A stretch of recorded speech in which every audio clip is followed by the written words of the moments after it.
The flight attendant looked him straight in the eye and said, "We're out of first-class meals, sir. You'll have to settle for this sandwich."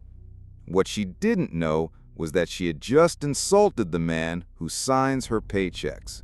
By the time they landed, her entire crew was unemployed. Marcus Rivera didn't look like a CEO that Tuesday morning. No $1,000 suit, no gold watch, no entourage of assistants trailing behind him. Instead, he wore faded jeans, scuffed sneakers, and a simple navy baseball cap pulled low over his eyes. To anyone passing by in the terminal, he looked like just another middle-aged traveler heading home from a business trip. But appearances can be deceiving. Marcus Rivera was the founder and CEO of Skyline Airways, the third largest airline in North America. He was worth over $2 billion, employed 43,000 people, and his company flew nearly 100 million passengers every year. Yet here he was, shuffling through the boarding line of Flight 2847 from Chicago to Los Angeles, looking like he couldn't afford a taxi, let alone a private jet. This wasn't Marcus's first undercover mission. Every 6 months, he would shed his executive persona and blend into the world of ordinary passengers. It was his way of keeping his finger on the pulse of his company, of seeing what his customers really experienced when they flew Skyline Airways. His board of directors thought he was crazy. His wife thought he was obsessive. But Marcus knew something they didn't understand yet. You can't fix what you can't see. As he approached the gate agent, Marcus handed over his boarding pass. The young woman barely glanced at him, her attention focused on her computer screen.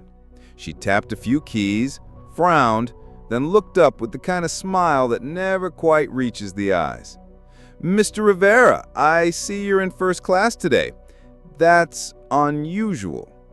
The way she said unusual made Marcus's jaw tighten slightly. He'd booked first class because he wanted to evaluate the premium service his airline charged top dollar for. But something in her tone suggested she didn't think he belonged there. "Is there a problem?" I asked, keeping my voice neutral.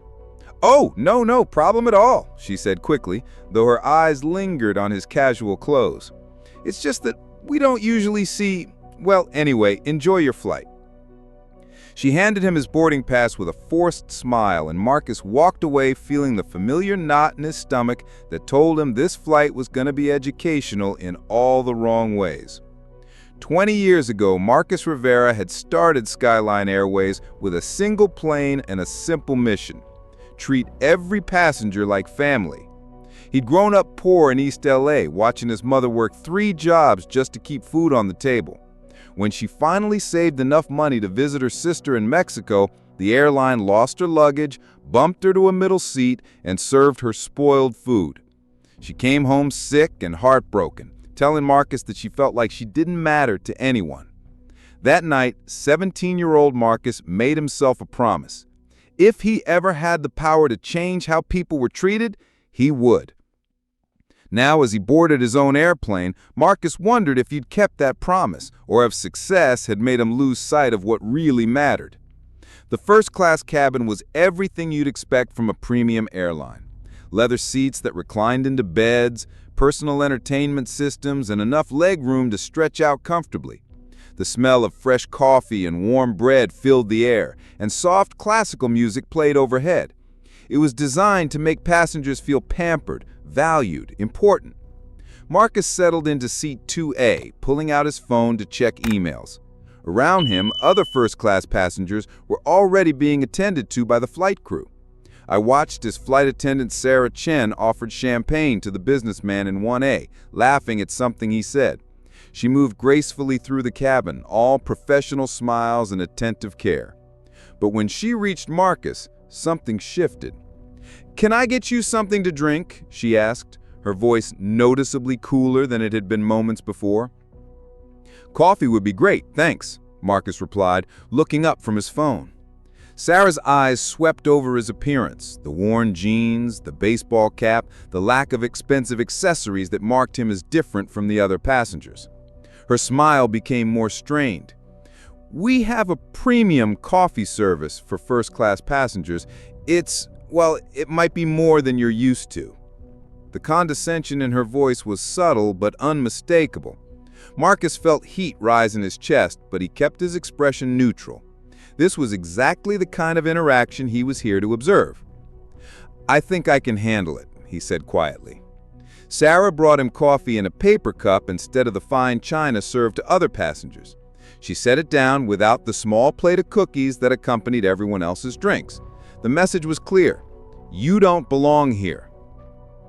Marcus sipped his coffee and continued working, but his attention was now split between his emails and the subtle ways he was being treated differently. When lunch service began, he watched Sarah and her colleague, Jessica Torres, roll the cart through the cabin with theatrical enthusiasm. "Today we have pan-seared salmon with quinoa pilaf or grass-fed beef tenderloin with truffle mashed potatoes," Sarah announced to the passenger in 1A, her voice warm and inviting. "Both are prepared by our executive chef and paired with a selection of wines from our premium collection." The businessman made his choice, and Sarah served him with a flourish, describing each element of the dish like she was presenting a work of art. She moved to the next passenger, offering the same royal treatment. When she reached Marcus, her demeanor changed again. "We're out of the premium meals," she said flatly, not even bothering to describe what had been available. "I'm sorry, what?" Marcus asked. "The premium first-class meals," Jessica chimed in, stepping beside Sarah. "We don't have any left. Turkey and Swiss, okay?" Around them, Marcus could see at least 4 other passengers who hadn't been served yet. All of them were well-dressed businessmen in expensive suits. None of them had been told the premium meals were unavailable. "How can you be out of meals when you haven't served half the cabin yet?" Marcus asked, his voice still calm but with an edge that made both flight attendants shift uncomfortably. "Kitchen error," Sarah said with a shrug. "Sometimes the count is off. The sandwich is fine, really." She pulled out a pre-packaged sandwich that looked like it came from a gas station vending machine. No plate, no garnish, no apology. Just a sad triangle of bread and processed meat wrapped in plastic. Marcus stared at the sandwich for a long moment. Around him, the cabin continued its rhythm of luxury service. He could hear the clink of real silverware, the pop of wine corks, and the satisfied murmurs of passengers enjoying their gourmet meals. But he, the man who owned the airline, who employed these flight attendants, who had built this entire experience from nothing, was being offered gas station food and expected to be grateful for it. The businessman in 1A caught his eye and smirked, as if to say, "What did you expect, dressing like that?" In that moment, Marcus felt something break inside him. Not anger, actually, but a deep, burning disappointment that cut straight to his heart. This wasn't just about him being disrespected. This was about every passenger who had ever been judged by their appearance, dismissed because they didn't look wealthy enough, or treated as less than human because they didn't fit someone's idea of who deserved good service. This was about his mother, sitting in that middle seat 23 years ago, being made to feel like she didn't matter to anyone. Marcus pulled out his phone and opened his secure messaging app. His fingers moved quickly across the screen. Emergency audit. Required. Flight 2847 ORD to LAX. Full crew review. Immediate action authorized upon landing. Discrimination confirmed. MR. He hit send and put the phone away. The message would reach his head of operations, his legal team, and his chief of staff within minutes. By the time this plane touched down in Los Angeles, there would be a team waiting.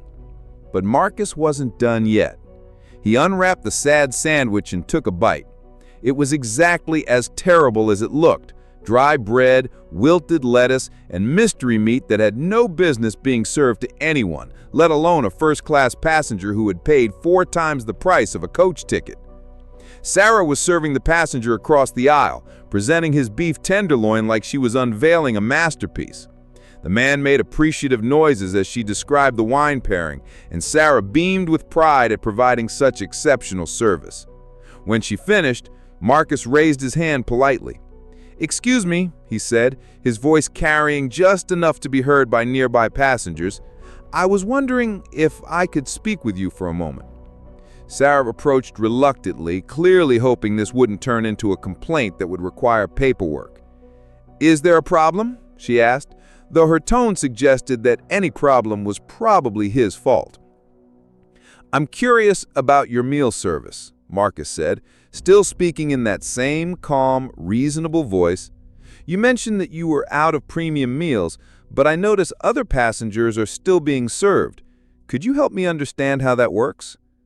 Sarah's face flushed slightly. She glanced at Jessica, who was pretending to be busy with the service cart. "Like I said, kitchen error," Sarah replied, but her voice had lost some of its confidence. "Sometimes the count is off." I see. Marcus nodded thoughtfully. And when that happens, how do you decide which passengers get the premium meals and which ones get sandwiches? The question hung in the air like a challenge.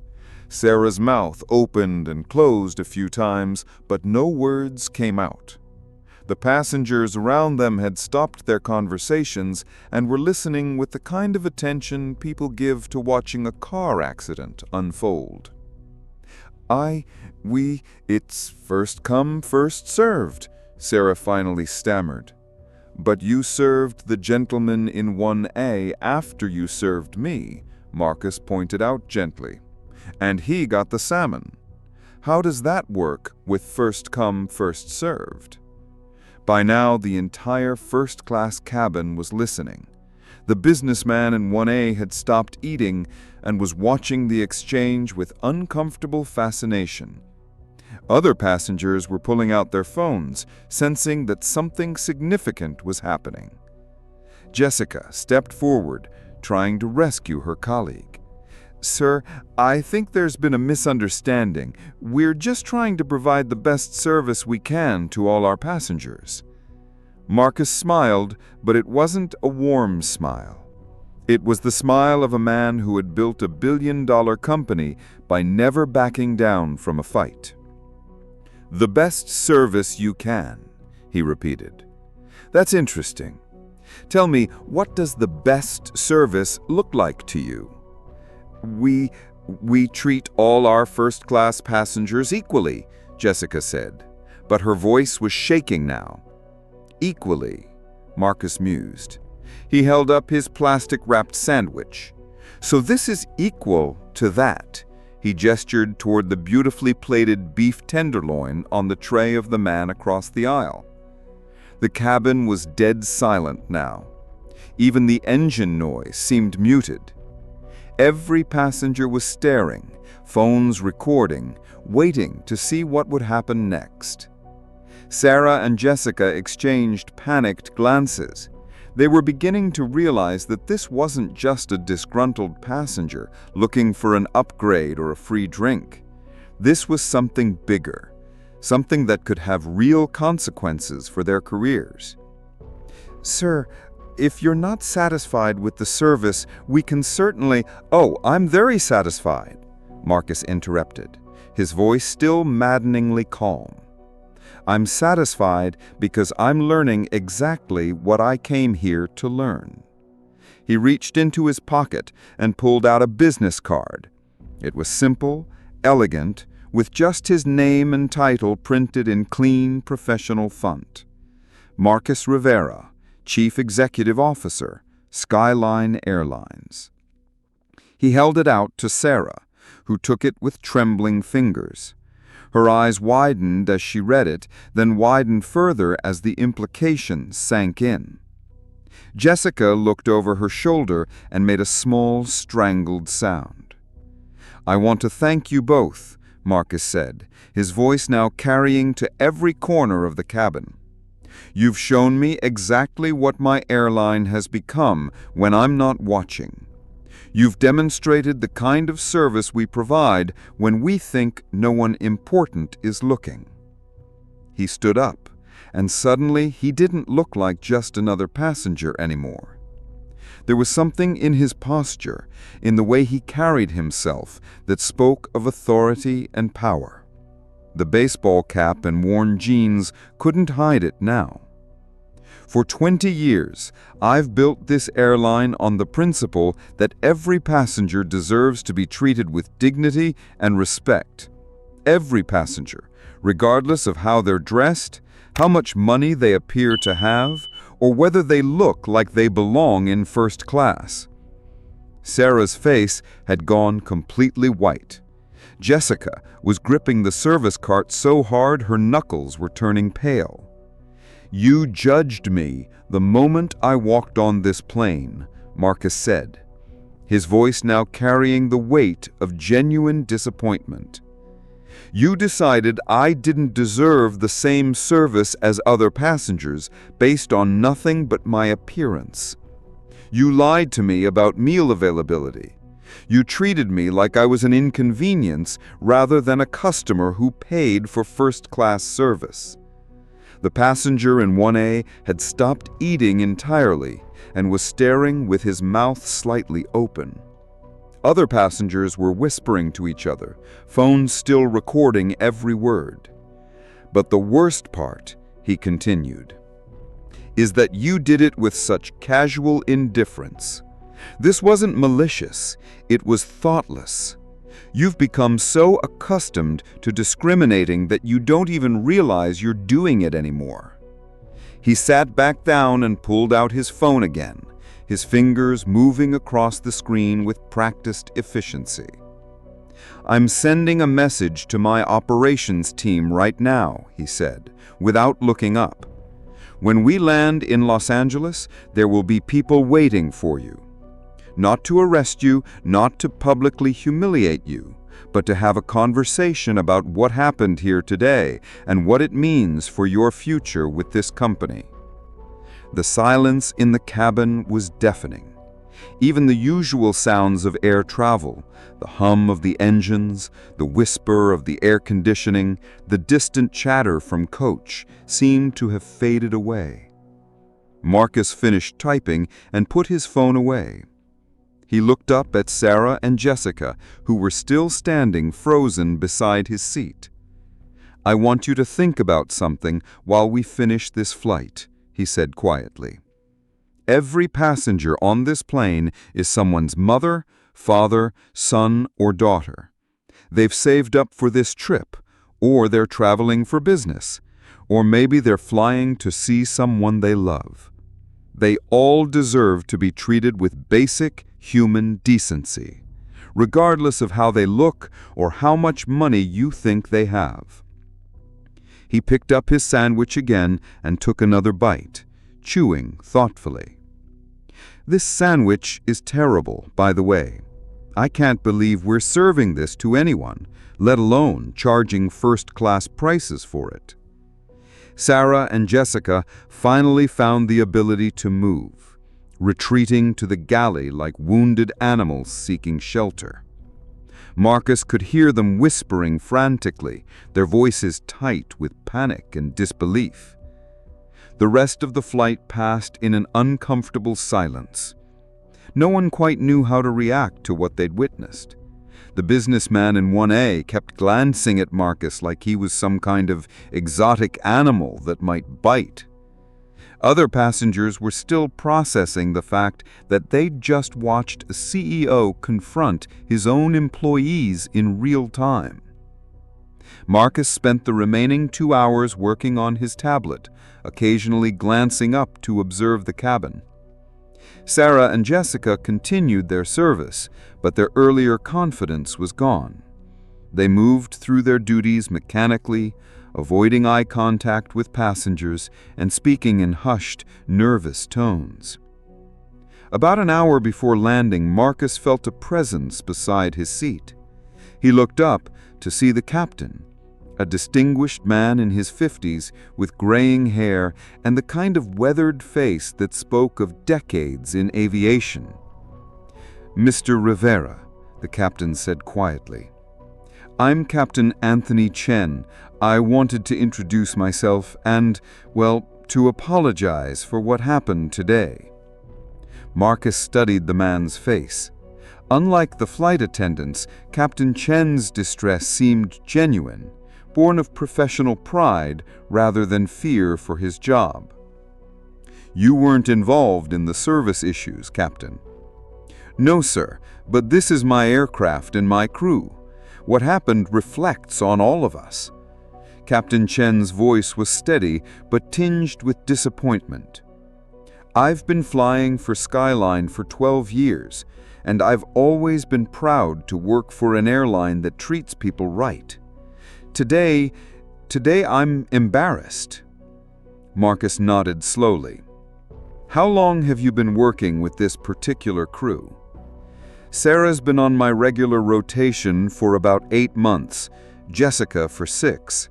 They're both competent air traffic controllers, generally speaking. Good safety records, punctual, professional. But I've noticed some inconsistencies in their service standards. What kind of inconsistencies? Captain Chen glanced toward the galley where the 2 flight attendants were huddled together. Different levels of attention for different passengers.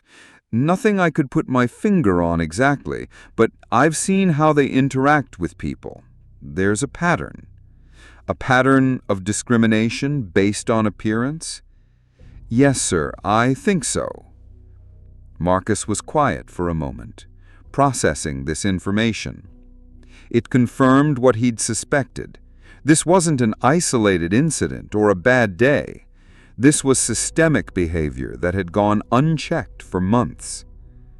Captain, I want you to know that what happens to your crew isn't going to reflect on you. You're not responsible for their... Ladies and gentlemen, I want to thank you for your patience during what I know was an unusual flight. Some of you recorded what happened here today, and I want you to know that I'm grateful for that. Accountability requires witnesses. He looked directly at Sarah and Jessica, who were standing at the front of the cabin looking like they were about to be sick. Change is hard, he continued, but it's necessary. What you witnessed today was unacceptable, and it's not representative of the values this airline was built on. I promise you that steps are being taken to ensure it doesn't happen again. The plane came to a stop at the gate, and passengers began gathering their belongings, but nobody moved toward the exit. They were all waiting to see what would happen next.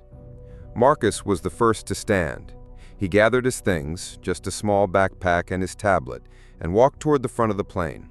As he passed Sarah and Jessica, he stopped. I want you both to know that this isn't personal, he said quietly, so only they could hear. But actions have consequences. The way you treated me today is the way you've been treating passengers who don't meet your standards of what belongs in first class. That's not acceptable, and it's not going to continue. Sarah finally found her voice.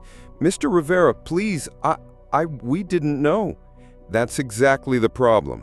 You didn't think you needed to know. You made assumptions based on appearance, and you acted on those assumptions without considering that you might be wrong. He paused, studying their faces.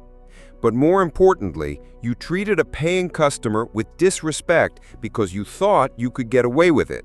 Whether I was the CEO or a construction worker or a teacher, that behavior is unacceptable, and it's not going to continue. Jessica stepped forward, tears in her eyes. We're sorry. We made a mistake. Can't we? Isn't there something we can do? Marcus felt a flicker of sympathy for them.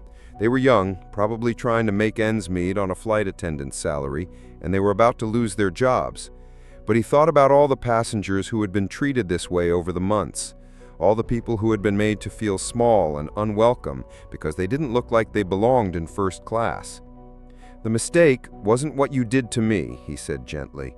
The mistake was thinking that some passengers matter more than others. That's not a training issue, that's a character issue. He walked past them toward the exit, where Captain Chen was waiting. Captain, I'll be in touch with you directly about some changes we're going to be making. I want experienced pilots like you to be part of the solution. Yes, sir. I'm ready to help however I can. Marcus stepped off the plane and immediately saw the team waiting for him. His head of operations, Maya Brooks, along with 2 HR representatives and a security supervisor. They were dressed professionally but discreetly, not wanting to create a scene in the terminal. Mr. Rivera, Maya said, approaching with her usual brisk efficiency, we received your messages. The team is ready to proceed. Good. I want this handled quietly but thoroughly. Full interviews with the cabin crew, review of passenger complaints over the past 6 months, and I want a comprehensive training program developed for all frontline staff. Already in progress, sir. What about the specific crew members from today's flight? Marcus looked back at the plane, where Sarah and Jessica were slowly making their way down the jet bridge, their faces pale with dread. Termination, effective immediately. But I want it done with dignity. No public humiliation, no dramatic confrontations. Just a quiet, professional conversation about why their employment is being ended. Understood. And the passengers who witnessed the incident? Leave them alone unless they want to provide statements. What happened today speaks for itself. As Marcus walked through the terminal, he pulled out his phone and opened his Notes app. He began typing a message that would go out to all 43,000 Skyline employees by the end of the day. Today, I flew on one of our aircraft as a regular passenger. What I experienced was a reminder that we have work to do. No passenger should ever be judged by their appearance or made to feel unwelcome on our planes. We built this airline on the principle that every customer deserves respect and dignity. That principle is non-negotiable. Effective immediately, we are implementing enhanced service training for all frontline employees. We are also establishing a zero-tolerance policy for discrimination in any form. This isn't about political correctness, it's about basic human decency. I didn't build this company so that some passengers could be treated like royalty while others were made to feel like burdens. I built it so that flying could be a positive experience for everyone, regardless of their background or appearance. We can do better. We will do better, starting now. Marcus Rivera, CEO. By the time Marcus reached his car in the parking garage, the incident was already making its way around social media. Passengers from the flight had posted videos and photos, and the story was spreading rapidly. #SkylineCEO was trending on Twitter, with thousands of people sharing their own experiences of being judged or mistreated based on their appearance. But Marcus wasn't worried about the public relations aspect. In fact, he was glad the story was getting out. It would send a message to his employees and his competitors that discrimination would not be tolerated at Skyline Airways. As he drove home, Marcus thought about his mother. She had passed away 5 years earlier, but he still felt her presence sometimes, especially when he was faced with difficult decisions. He wondered what she would think about what he'd done today. She would have been proud, he decided, not because he'd flexed his power or gotten revenge on people who had wronged him, but because he'd stood up for the principle that every person deserves to be treated with basic human dignity. That night, Marcus's phone buzzed with a text from Captain Chen. "Mr. Rivera, I wanted you to know that the crew replacement arrived within an hour of landing. Professional, respectful, no drama. Thank you for handling it the right way." Marcus smiled and typed back, "Thank you for being the kind of leader this company needs. Let's talk next week about some ideas I have for improving our service standards." 3 days later, Skyline Airways announced the most comprehensive customer service overhaul in the industry. Every employee would undergo bias training, service standards would be elevated across all cabins, and a new customer advocate position would be created to handle complaints and ensure consistent service. The story of Flight 2847 became a case study in business schools across the country, used to teach students about leadership, accountability, and the importance of living your company's values at every level. But for Marcus Rivera, it was simpler than that. It was about keeping a promise he'd made to his 17-year-old self and to his mother's memory. It was about ensuring that no passenger would ever again be made to feel like they didn't matter. Sometimes the most powerful thing a leader can do is remind people that everyone deserves to be treated with basic human dignity, even if it costs some people their jobs, even if it's uncomfortable, even if it's the right thing to do. As Marcus settled into his home office that evening, he opened his laptop and began drafting a more detailed plan for transforming Skyline's culture. There was work to be done, changes to be made, and a promise to keep. But first, he pulled out his phone and scrolled through the social media posts about the incident. Mixed in with the news articles and commentary were hundreds of messages from passengers sharing their own stories, times they'd been treated poorly because of how they looked, times they'd been made to feel unwelcome or unworthy. Each story reinforced Marcus's conviction that what happened on Flight 2847 was just the beginning. Real change would take time, effort, and constant vigilance, but it would be worth it. Because in the end, it's not about the size of your bank account or the brand of your clothes or whether you look like you belong in first class. It's about recognizing that every person who steps onto that plane is a human being deserving of respect and dignity, even if they don't look like they do. If this story opened your eyes to the power of treating everyone with dignity, don't just scroll past. Hit that like button and share this with someone who needs to hear it. Have you ever been judged by your appearance? Drop a comment below and let's start a conversation about respect and equality. And if you believe that every person deserves to be treated with basic human dignity, subscribe to Unseen Stories and help us reach 50,000 subscribers so we can keep bringing you powerful stories that inspire real change. Because sometimes the most important lessons come from the most unexpected places.